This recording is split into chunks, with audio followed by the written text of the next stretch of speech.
नसरापूर अत्याचार प्रकरणाचा निकाल आता 29 जूनला लागणार आहे। तत्पूर्वी आज म्हणजे 25 जूनला कोर्टात सरकारी वकील अजय मिसर काय म्हणालेत मुद्द्यांमध्ये समजून घेऊयात। पहिला मुद्दा, सरकारी वकिलांचं सगळ्यात महत्त्वाचं स्टेटमेंट म्हणजे तो सुधारण्याच्या पलीकडे गेलाय। म्हणजे कोण?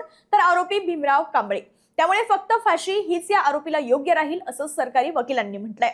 तसंच मर्डर केल्यानंतर डेड बॉडी सुद्धा सोडत नाही, त्यामुळे त्याला जगण्याचा अधिकार नाही। याला मृत्यूदंड नाही केला तर तो जेलमध्ये काहीही करू शकतो।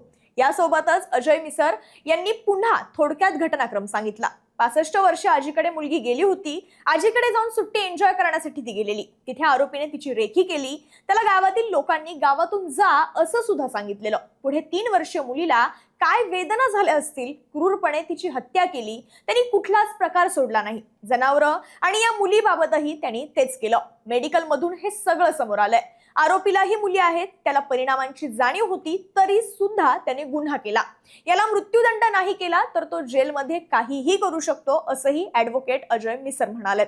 आणि आता आणखी एक महत्त्वाचं स्टेटमेंट म्हणजे आरोपीकडून मुलीला 39 मिनिटात तब्बल 18 जखमा करण्यात आल्यात। सामान्य माणसाला पचनी पडेल असा हा गुन्हा नाहीये।